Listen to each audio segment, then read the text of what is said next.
some massive recruiting news right before we got on the air. 6 p.m. Central Standard Time. Xavier Robinson of Carl Albert High School in Oklahoma, 3-star running back, correct?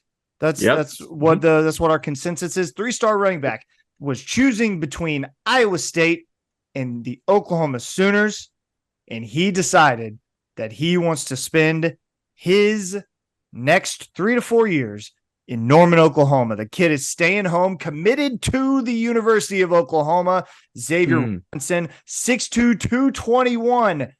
That's a big old boy at running back. And guys, we've made this point on the show multiple times about how important it is to keep these in-state guys in state if you're good enough to play at OU. And they did it. They missed out on the tight end earlier in the month, but they got this guy. This is exciting. Good pickup for DeMarco and the boys.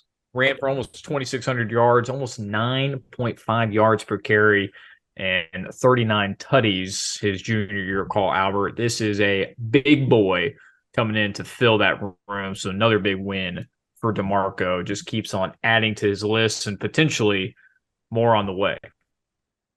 For context, as Matt said, he ran for 9.5 a carry and 25.94.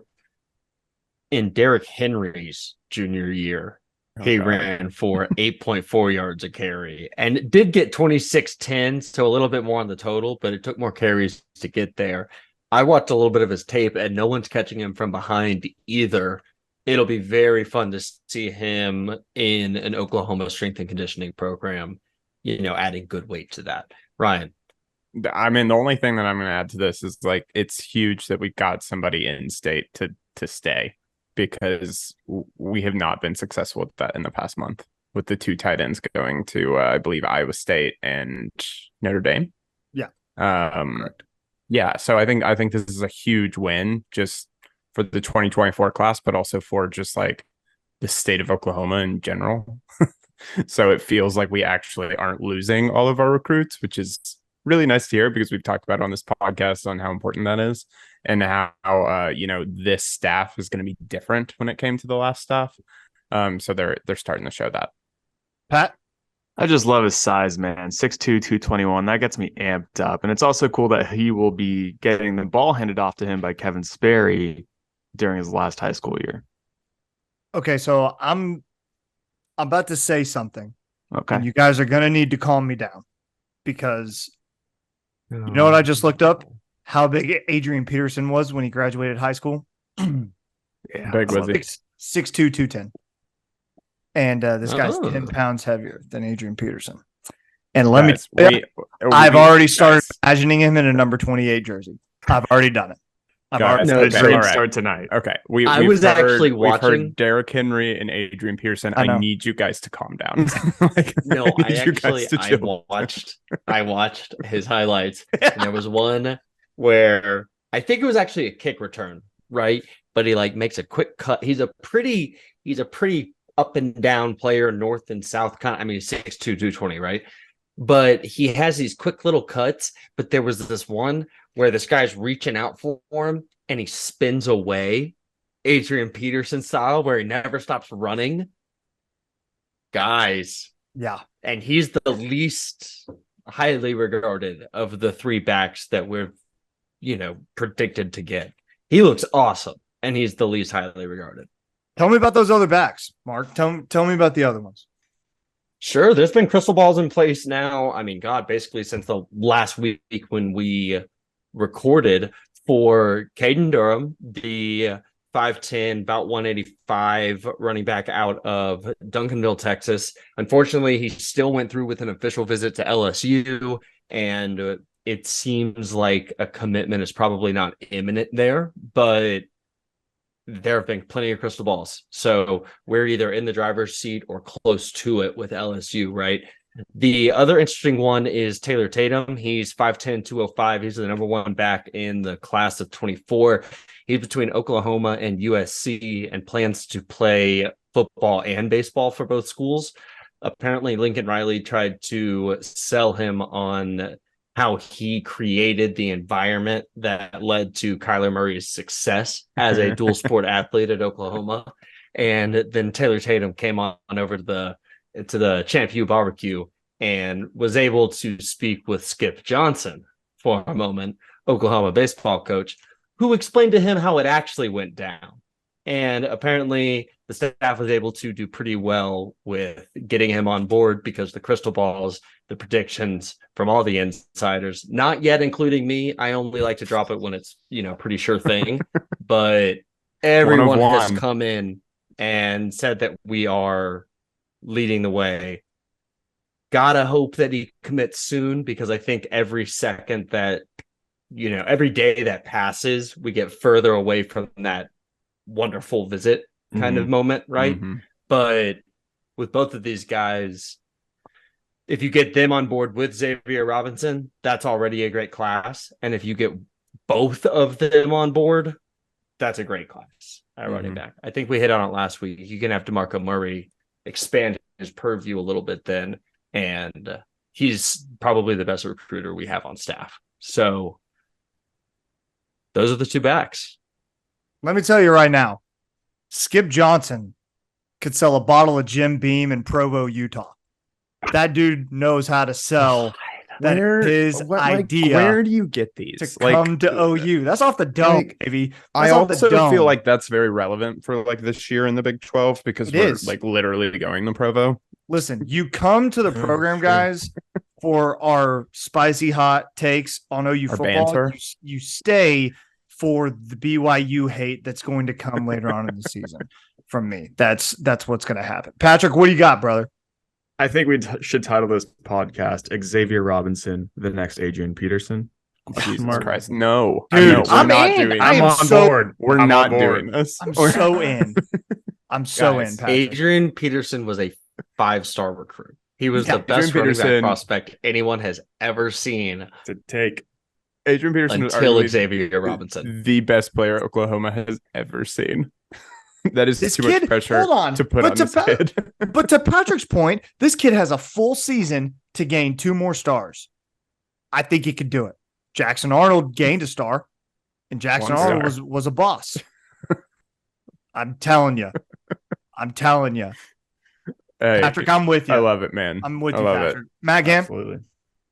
Yeah, I'm going to temper my expectations for the boys, but I do think having a 1-2 punch by getting one of these other guys, I don't know what the likelihood of landing both of them, but I think getting one plus Xavier Robinson would definitely be a huge win for DeMarco Murray, because as OU's always has, just a good 1-2 punch in the backfield. Obviously, injuries happen, so you do need good depth. So hopefully see some 1 or 2 of these guys commit very soon. 2-to-1 touchdown ratio. Matt Gann tempering expectations. Who'd have thunk it? Amazing. Never forget. One thing I do want to say is that I saw that Caden Durham retweeted the Xavier Robinson announcement. He retweets everything. I see. Said 405, which he's a very positive guy. Retweets everything. So, we've talked about these recruits on Twitter. Let me present this to the group. Obviously, DeMarco Murray's on a heater right now. That's 3 guys if you get commitments from him in this new class. Do we think it's too many? I feel like it would. One guy wouldn't last. One guy would definitely be gone because it's a crowded room to begin with, and it's a position group where 2 to 3 guys max get carries a year, and they come in all as freshmen with the classes that they built before them and all that stuff. I don't know. It's a great point because you have the 3 classes above them or the 2 classes above them with studs too. Barnes, Sawchuk, Hicks. I mean, it's Smothers. Am I gonna apologize? Am I gonna apologize for an embarrassment of riches in the backfield? No, of course not. I'm not. But I'm just saying with these 2 guys who are yet to be committed, and one of them is going to go take that visit to LSU, maybe LSU gets in their ear and it's like, oh, you really want to be part of a class with 3 running back recruits? You can be our only running back this year, or one of 2 this year. I don't know. That's just where my head goes. My thought around that though is I feel like what we're trying to build as a culture is like, if you're playing for this team, you're the best. And if you decide that you don't want to commit because you don't want the competition, okay, that's fine. We don't need you. We'll be okay. And like, I think there's something to be said if all three of these guys commit. Yes, there is a possibility that one of them does not play or transfers to another school or whatever that may be. But to get the like opportunity to show up and be like, yes, I am the best. Yes, you brought in three incredible talents and I'm the one that you chose. Like, I think that's what they're after. That's a good point. All this being said, two of them have not committed yet, so we don't know where that's going to go. But I think like that is like potentially like their mindset on like, if you want to be the best, you play here and you work your ass off and you get competitive and you beat other people out. And I know we're a team, but that is something we've seen all off season from this team happening. We've talked about it on this podcast before. So I wouldn't be surprised if like that's kind of what's going on. Mark, you wanted to jump in, I think. Yeah, I mostly just think that I don't think taking 3 backs is too many. To your point, Mason, yeah, that's a losing argument in recruiting, right? A team like LSU, if they are only taking 1 back or 2 backs, can kind of push 3 in our face. You take that risk when you recruit 3 guys as heavily as DeMarco Murray has chosen to do.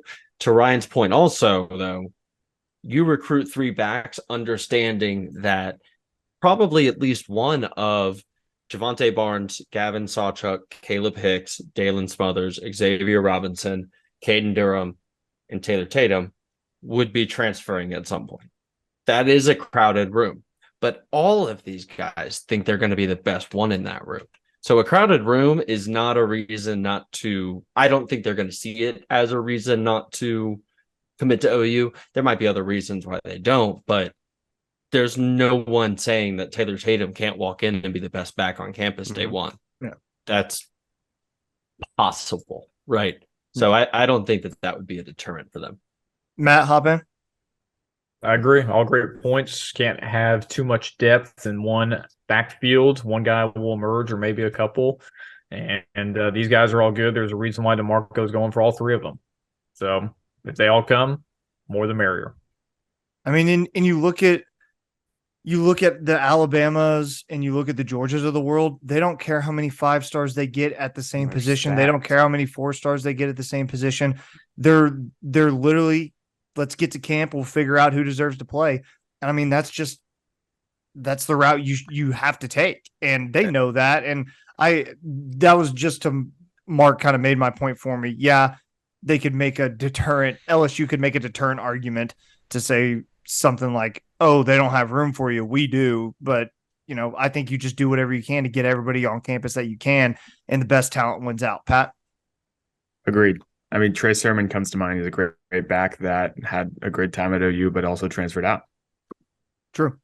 You're not wrong there. Let us know down below in the comments, which running back of the 3 are you most excited to hopefully see in Norman? We know at least one will be there. I know commit, you never know. So, hard commit. But hard commit. Hard commit. If he's committed, like Brent Venables wants you to be committed, he's here and he's good to go. It was us and Matt Campbell. I think we're all right. Yeah. Speaking of Matt Campbell, he got a 3-star tight end, Cooper Alexander, committed to Iowa State, and a 4-star tight end, Nate Roberts, was a 2025 commit to Notre Dame. Both of those players are from Washington, Oklahoma. I think there's a long time to go on Nate Roberts. You've stolen a recruit from Notre Dame before. You could probably do it again if you really wanted to. Shout out Billy Bowman. So the Iowa State tight end, I think you mean Bowen. You mean Peyton Bowen. Peyton Bowen. Wow, Peyton Bowen.